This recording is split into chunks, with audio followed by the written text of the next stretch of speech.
এই যে স্যুটটাতে বসে আপনার বৈঠকটা হয়, সেখানে প্রথমে এই যে চারজনের নাম বললাম আমি, শফিকুল আলম, খলিলুর রহমান, আমির খসরু মাহমুদ চৌধুরী এবং হুমায়ুন কবির, ওনারা ছিলেন ওইটাতে। এটা সত্যি কথা, ওনারা ছিলেন এবং ওনাদেরকে ঠিক 10 থেকে 15 মিনিটের মাথায় ওনাদেরকে চলে যেতে বলা হয় এবং ওনারা চলে যান। চলে যাওয়ার পরে 1 ঘন্টা 15 মিনিট জনাব তারেক রহমান এবং ডক্টর ইউনূস একটা বৈঠক করেছেন। সেখানে কেউ ছিল না, একজন মানুষও ছিল না। এটা যেসব গণমাধ্যমে বলা হচ্ছে, বলার চেষ্টা করা হচ্ছে, এটা কিছু কিছু কারণ আছে বলার। ধরেন আমির খসরু মাহমুদ চৌধুরী এখন মানে বোঝানোর চেষ্টা করবেন যে তাকে তারেক রহমান পাশে নিয়ে বসে তারপর ইউনূসের সাথে বৈঠক করেছেন, এটা একটা ব্যাপার। আরও কিছু জায়গায় মানে ওই না জেনে তারপরে এই খবরগুলো ছড়ানো হয়েছে, এরকম কোনো কিছু ঘটে নাই। তো যাই হোক, আমার কথা হচ্ছে যে যেইভাবেই হোক, এই যে দুইজন মানুষ আপনার শুক্রবার লন্ডন সময় সকাল 9টা থেকে যে বৈঠকটা তারা করেছে, সেই বৈঠকের মধ্যে আমরা বাংলাদেশের মানুষ যা চেয়েছি সেটা হয়েছে। এটাই হচ্ছে সবচাইতে বড় বিষয়, আমরা এটাই চেয়েছি। এখানে কে কিভাবে কি বলল না বলল, আমার মনে হয় এগুলো করেও আবার এই তারেক রহমান এবং ডক্টর ইউনূসের মধ্যে একটা দ্বন্দ্ব তৈরি করার এই কৌশল অবলম্বন করে আমার মনে হয় লাভ হবে না। অতএব আমরা বিএনপি এবং ডক্টর মোহাম্মদ ইউনূসের দুইজনের মধ্যবর্তী একটা জায়গায় নির্বাচনের জন্য দেশবাসী প্রস্তুতি নেই। যারা নির্বাচন করবেন তারা প্রস্তুতি নেই। আমরা যারা ভোটার আছি আশা করি ইনশাল্লাহ। আসলে ডক্টর মোহাম্মদ ইউনূসের বৈঠকটা ডক্টর মোহাম্মদ ইউনূস নিজে চেয়েছেন এবং তারেক রহমানকে সেই প্রপোজাল দেওয়া হয়েছে। যথাযথ মাধ্যমে প্রপোজাল দেওয়ার পরে তারেক রহমান সেটাতে সম্মতি জানিয়েছেন, যে কারণে এই বৈঠকটা হয়েছে। এখানে কেউ তারেক রহমান বৈঠক করতে চান নাই, ডক্টর মোহাম্মদ ইউনূস প্রপোজাল দিতে চান নাই, আরেকজন এটা করে দিয়েছেন, এরকম বিশেষ করে দুইজনের নাম না বললেই না, ডক্টর আসিফ নজরুল এবং জনাব মনির হায়দার। তো এনাদের চরিত্র সে আগে থেকেই, আপনাদের একটা বিষয় জানায় রাখি যে এরা হচ্ছে দ্বিমুখী সাপ।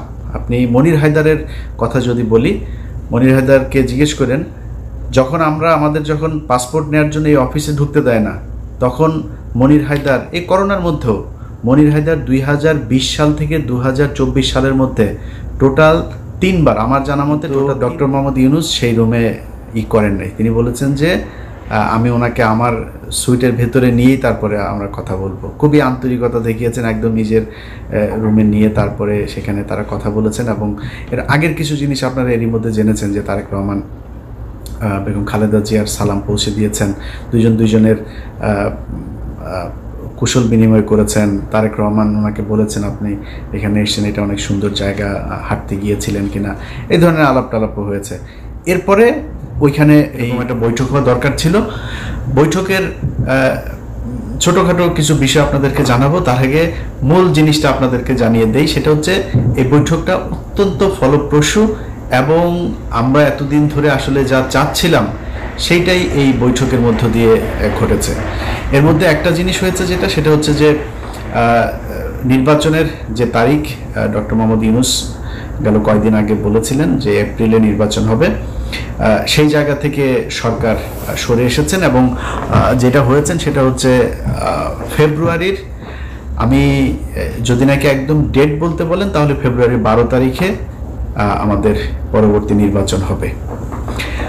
12 তারিখ কেন? সেটা হচ্ছে যে কোনোভাবেই রমজানের আগে চেয়েছিল তারেক রহমানের পক্ষ থেকে নির্বাচন, এবং যেহেতু রোজা শুরু হচ্ছে ফেব্রুয়ারির মাঝামাঝিতে 16 অথবা 15 তারিখ, তার আগে 15 তারিখ এর আগে একটা বিতর্কিত নির্বাচন হয়েছিল, যে কারণে ওই তারিখটাকে করা হয়নি। তার আগে আবার শুক্রবার শনিবার এরকম কিছু বিষয় আছে। তো 12 তারিখ সম্ভাব্য তারিখ এখন পর্যন্ত আমার কাছে থাকা যে তথ্য সেটা। তো এই বৈঠকের এটা হচ্ছে মূল যে জিনিস। তো এইটার পরে যে কেউ যে কাউকে জোর করে বলেছে যে, বা ডক্টর ইউনূস বলেছে না আমরা ফেব্রুয়ারিতে করব না, মার্চে নিয়ে যাব, এরকম কোনো কিছু হয়নি। ওনারা এটা বলেছেন, উনি বলেছেন ঠিক আছে কোনো সমস্যা নেই, নির্বাচন এইভাবেই হবে। এখন এত ফলপ্রসূ একটা কেন হইল, এটার কিন্তু কিছু কারণ আছে। এই বৈঠক করানোতে কারোর ক্রেডিট না থাকলেও বৈঠকটা যে ভালোভাবে হয়েছে এটার কিছু ক্রেডিট কিছু মানুষের আছে, সেটা হচ্ছে কিছু মানুষকে এই বৈঠকে না রাখাটাই হচ্ছে সেই ক্রেডিট। এখানে যদি সালাউদ্দিন থাকতো তাহলে প্রথমেই মনে করেন যে ডক্টর ইউনূসের সাথে তারেক রহমানের গ্যাঞ্জাম বাঁধানোর জন্য যত কোশ্চেন সেটা সে করতো। এখানে যদি আমির খসরু মাহমুদ চৌধুরী থাকতো এখানেও একটা গ্যাঞ্জাম বাঁধাইতো। গণমাধ্যমে এসছে, এখানে ছিলেন আপনার আমির খসরু মাহমুদ চৌধুরী, তারপরে জনাব খলিলুর রহমান, এরপরে হচ্ছে শফিকুল আলম, আরও বোধহয় এসে হচ্ছে হুমায়ুন কবির নামে একজনের নাম এসছে। আচ্ছা, এরা সবাই ছিলেন। এই কথাটা সত্য কথা না। ডক্টর মোহাম্মদ ইউনূস যে হোটেলে উঠেছেন, ডকচেস্টার হোটেল, সেটা হচ্ছে লন্ডনের বিখ্যাত সেই হাইড পার্ক, এটার পাশের একটা রাস্তাটার নাম হচ্ছে পার্ক লেন। পার্ক লেনের উপরে সেই হোটেলটা। এই হোটেলে যেখানে আপনার বৈঠকটা হওয়ার কথা ছিল একটা মিটিং রুম। এবারে ভোট নিজে উপস্থিত থেকে ভোট কেন্দ্রে গিয়ে তারপরে জীবনের প্রথম ভোট দেওয়ার সুযোগ পাচ্ছি আমি।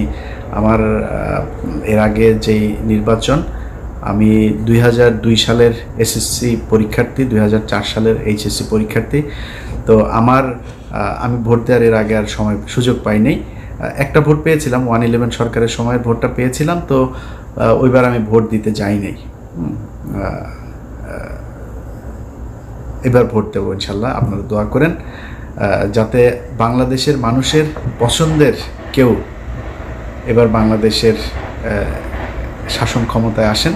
এবং এতদিন ধরে এই যে নির্বাচন এবং সংস্কার নিয়ে যে ধরনের চলছিল, আমার মনে হয় ফেব্রুয়ারি এটা খুব কম সময় না। এদিকে 6 মাস, ওইদিকে প্রায় 2 মাস, 8 মাস।